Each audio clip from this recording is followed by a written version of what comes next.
Elle court, la maladie d'amour dans le cœur des enfants de 7 à 77 ans. L'amour est moins sa fade, ne tombez pas amoureux. L'amour est moins, ce n'est qu'un triste jeu, ne tombez pas amoureux. J'attends l'amour de mes rêves, j'attends l'amour, la douceur et la fièvre. Il peut venir, je suis prête à aimer vraiment. J'attends l'amour, simplement. Ne me quitte pas. Comment surmonter un chagrin d'amour? L'amour qui est régulièrement chanté, hein. Il y a plein de chansons sur l'amour, bien entendu. On a beaucoup parlé de la Saint-Valentin il y a 2 semaines, effectivement. Et on va parler de l'amour ce matin avec notre invitée Anne-Catherine Pozza, spécialiste justement en coaching amoureux. Bonjour. Bonjour. Et merci d'être Bienvenue. avec nous ce Merci. matin. Et bienvenue, effectivement. L'amour au programme ce matin, Simone. Absolument. Donc, on laisse une place ce matin au chagrin d'amour, à la déception amoureuse. Mais avant d'aborder ce thème, Anne-Catherine Pozza, en quoi consiste votre travail? Vous êtes coach en relation amoureuse. Voilà, tout à fait. Donc mon rôle, en fait, c'est d'amener les gens à y voir plus clair dans leur relation à soi et dans leur relation à l'autre. Donc comment est-ce que je m'y prends? C'est-à-dire que je vais observer la personne, lui poser des questions et puis lui faire des prises de conscience sur les stratégies qu'elle met en place pour réussir ou pour ne pas réussir. Et donc ensuite pouvoir changer ça. Parce qu'on a une image souvent faussée de notre relation ou bien de l'image qu'on aimerait avoir. Il y a une image idéalisée Oui, du couple. il y a de ça. Il y a de ça, c'est-à-dire que l'on croit des choses. Déjà, on fait des projections à propos de l'amour, de ce que devrait être l'amour ou les relations amoureuses. Déjà, on a un héritage et des injonctions à ce niveau-là qui sont énormes. Donc, C'est il faut quoi? C'est faire... la faute à Hollywood ou bien à tous Oh, ces je films? crois que c'est plus ancien que Hollywood. Hein. C'est vraiment Les contes de fées. C'est les contes de fées, ce que doit amener l'amour, mais en réalité, l'amour, il est tout le temps là. C'est juste que nous oublions de le voir, nous oublions de le goûter, de le savourer dans l'instant présent, et on se fait des films. Alors, on fait un casting, on dit, ouais, voilà, ça sera le père de mes enfants, ou ce sera la femme de ma vie, et puis il suffit que cette personne-là se comporte autrement, tout d'un coup, il y a un petit bémol. D'accord. Donc, c'est de voir tout ça. Ouais. Mhm. Et c'est quoi les plus grandes difficultés, justement, alors, pour un couple, aujourd'hui, en 2017? Alors disons que ce qui amène plus de difficultés que peut-être au préalable, c'est je crois qu'on est dans la culture du zapping. On est dans la culture aussi de la satisfaction immédiate et perpétuelle. Donc ça génère beaucoup d'incompréhension et d'insatisfaction et je ne veux plus donc je jette. Ok. Ça, c'est un problème. Ensuite, il y a le stress généré par les situations financières qui sont difficiles aujourd'hui pour beaucoup de gens. Et ça génère du stress et donc des frictions dans le couple et ça peut effectivement amener à casser. Et pourtant, l'argent ne fait pas le bonheur? Surtout pas, bien sûr, mais là, quand c'est même. un Mais il stress de contribue, plus. ouais. Voilà, c'est un stress de plus, on va dire. Vous À prenez gérer. très très au sérieux les peines de cœur. Vous dites Oui. c'est sous-estimé en fait cette souffrance Oui, liée aux déceptions absolument. amoureuses. Pourquoi? C'est comme si ça n'existait pas. Voilà, on a perdu un amoureux et personne en fait ne tient compte de ça. Et même la personne qui souffre de ça, elle peut se dire bon ben ça passera. Voilà. En réalité, il se passe tout un choc émotionnel qui est comme celui d'un deuil, d'une perte ou d'un sevrage. Et je crois que les gens ne savent pas en fait ce qui se passe. On dit souvent un de perdu, 10 de retrouvé. C'est faux. Ça peut être un outil, ça peut être une manière de faire. C'est ni juste ni faux. Après, ça va 10, c'est dépendre des beaucoup quand personnes. même. Hein. Ah, mais c'est bien. Ça vous remet en selle, en Pas à fait. la fois. Hein. Ça va vous remettre en selle, en fait, d'aller rechercher, d'aller vous repimper, d'aller ressortir pour Ouais. éviter l'isolement, parce que sinon, vous pouvez vite tomber dans la dépression chronique. Oui, justement, c'est quoi l'impact exactement d'une relation, enfin d'un chagrin d'amour? Eh bien, l'impact, alors déjà, il est hormonal, c'est-à-dire que tout d'un coup, vous allez avoir beaucoup de stress, du cortisol, et le cortisol va bloquer toutes les hormones positives et peut effectivement, à terme, générer de la dépression. Donc ça, c'est un aspect qui est là. Ensuite, il y a le refoulement des émotions. Pour certaines personnes, elles ne veulent pas voir la situation, et d'autres vont s'isoler. Donc ça, c'est surtout à ne pas faire. Comment surmonteriez-vous justement une rupture amoureuse avec une grosse cuite dans les bras d'une autre personne, en partant en vacances pour oublier, en déprimant, en faisant un bilan, en se vengeant? On va en parler dans un instant. Ça, c'est notre question sondage. On invite nos invités, nos auditeurs à réagir peut-être poser également des questions à notre invité via notre numéro WhatsApp 079 842 10 33. On revient dans un instant avec vous, Anne-Catherine Pozza, juste après avoir jeté un petit coup d'œil à la météo de cette journée de mardi 8h15 sur LFM. LFM, la météo. Et quel temps va-t-il faire aujourd'hui? La météo, elle est toute chagrinée aujourd'hui. Limite de la neige entre 800 et 1200 mètres et au menu aujourd'hui, un vent très fort, voire... L'invité.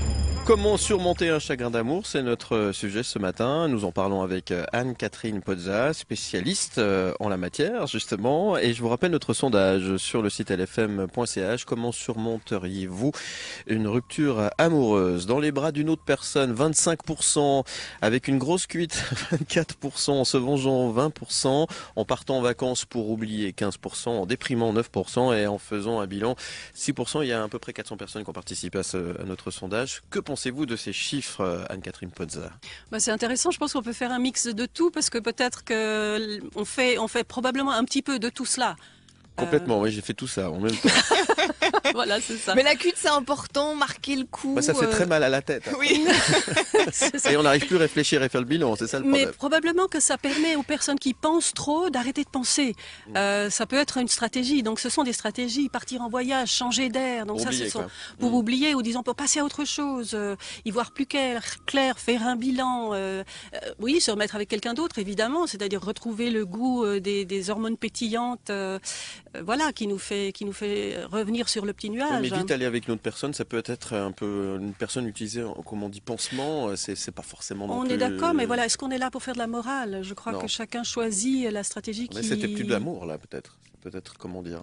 L'amour, il est toujours là, c'est-à-dire besoin. que c'est la manière dont vous allez le faire qui vous ouvre à l'amour ou pas. On peut pas juger de savoir je fais cela donc je ne suis pas dans l'amour. C'est vraiment je fais cela, je suis dans l'amour ou je ne suis pas dans l'amour.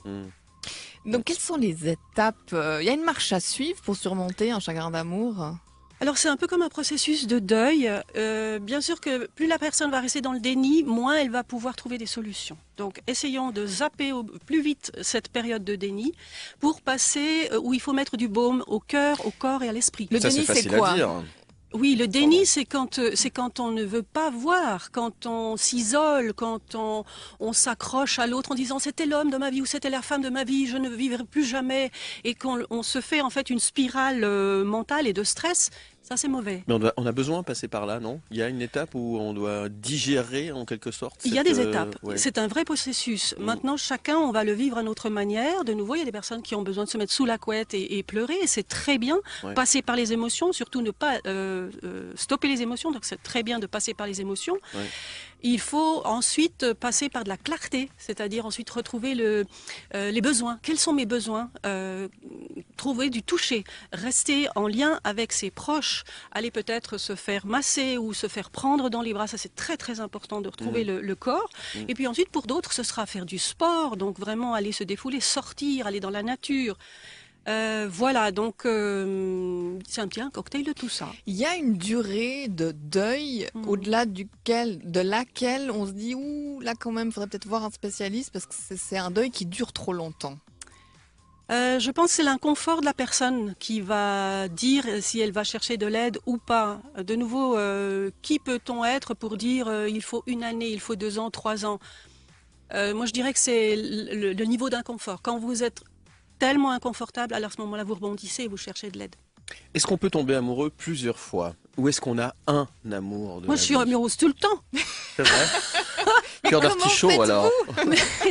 Mais c'est ça, mais c'est d'être ouvert à l'amour, à la vie. Ouais. L'amour et la vie, c'est tellement en lien. Donc, bien Ouais. sûr qu'on peut tomber amoureux plusieurs fois. Et que dites-vous du évidemment. coup de foudre, alors? Mais le coup de foudre, c'est bien sûr, C'est bien lié, sûr, on dit que le coup de foudre, c'est juste le temps d'un orage, quoi. Oui, mais peu importe le temps que dure l'amour. Ouais. C'est ce qui se passe. Le coup de foudre, c'est juste un amour qui est fulgurant. Votre travail se base sur l'énergie que suscitent justement ces sentiments amoureux. Est-ce que le chagrin d'amour peut aussi être un moteur? Alors, si on se réfère au poète, hein, ça génère parfois des émotions, tristesse, et donc ça va aller chercher la volonté de transcender ça par la création, que ce soit la peinture, la sculpture, la danse ou l'écriture, bien sûr. Pourquoi pas? On a reçu un message sur notre numéro WhatsApp 079 842 10 33, numéro WhatsApp de votre radio. Pour vous, Anne-Catherine Pozza, Dan. Une auditrice qui nous demande une question par rapport au démon de midi. Après 30 ans de mariage, 3 enfants qui sont maintenant grands, le mari part de la maison. Pourquoi est-ce qu'il a une maîtresse? Est-ce qu'il y a quelque chose qu'on peut voir dans la société qu'à 50 ans, on a envie de recommencer sa vie? La question c'est... Est-ce qu'il y a une tendance, par exemple? Maintenant, aujourd'hui, par rapport à hier, ou par rapport à avant? Comment Par rapport à expliquer elle, le démon de midi, c'est ça? Ouais, c'est ça. Ouais. Comment est-ce que vous l'expliquez ça? Je crois que simplement, c'est des Ah, âges. c'est les hormones, ça. Oui, il y a des âges, et puis il y a des âges où on a envie d'être plutôt tranquille et de fonder un foyer. Et puis ensuite, on a de nouveau envie de vivre l'exploration et donc aller vers l'extérieur. C'est tout à fait séduire. normal. Oui, bien sûr, c'est des cycles. Mais est-ce que le comportement des gens ces dernières années a changé? On parle beaucoup de Facebook qui a pas forcément mis de l'ordre dans tout ça, justement, qui a compliqué les relations entre les gens. Est-ce que vous pouvez le remarquer? Est-ce que vous avez des éléments de réponse par rapport à ça, justement? Alors je dirais effectivement c'est le phénomène de l'extimité. L'extimité c'est que je montre tout ce que je fais. Et par ricochet il y a un effet de contrôle, c'est-à-dire je peux voir si l'autre est connecté et donc ça va peut-être générer une volonté de contrôle. Donc ça c'est pas bon, c'est pas bon. Maintenant le contrôle c'est une chose, mais le pire c'est l'interprétation que je fais du fait qu'il est peut-être ou elle est connectée à telle heure. D'accord. Et dans votre activité de coach, est-ce que vous faites ce qu'on appelle de la thérapie de couple? Si un couple va mal, est-ce que vous pouvez recevoir ce couple pour parler avec eux justement? Est-ce que vous essayez de décortiquer justement là où le bas blesse, en quelque sorte? Alors Pas du tout. Quel est votre tellement les couples. rôle exact Pas les couples. Plutôt les particuliers. Le couple, si il a un vrai projet d'amour, alors oui, on peut avancer sur le chemin de l'amour, avancer sur une meilleure communication, que ce soit jusqu'à la communication intime. Mes relations de couple, quand déjà ça va mal, je laisse ça aux conseillers conjugaux. D'accord. Est-ce que vous avez congé à la Saint-Valentin? Si j'ai congé? Oui. Ah, moi, j'ai congé toute l'année, moi. Ah bon, c'est bien. Donc votre conseil pour justement pas arriver à un chagrin d'amour, pour qu'un couple fonctionne, c'est quoi? Qu'est-ce qu'il faut faire et qu'est-ce qu'il faut surtout pas faire allez, 1 minute. Alors le chagrin d'amour, ça veut dire une rupture, donc pour éviter la rupture. Éviter la rupture, c'est-à-dire avoir une bonne communication, rester ouvert, s'ouvrir aux émotions, c'est passer tous les cycles. En fait, un couple qui fonctionne, c'est celui qui a réussi à passer les crises, à passer les conflits et à réussir à les gérer dans l'amour, dans l'ouverture. Ça existe encore aujourd'hui? Oh oui. Oh oui. Ça c'est rassurant, merci beaucoup. Oui. Merci beaucoup Anne-Catherine Pozza d'être Merci. venue ce matin. Je vous rappelle que vous avez un site internet sur lequel on peut avoir réponse à tout plein de questions justement en rapport avec l'amour et les chagrins d'amour. Vous allez sur le www.orchidia.ch. Merci beaucoup. Merci à vous. Merci beaucoup Et à d'être venu. bientôt sur LFM. Merci beaucoup. James Blunt pour vous sur LFM. Bonne journée.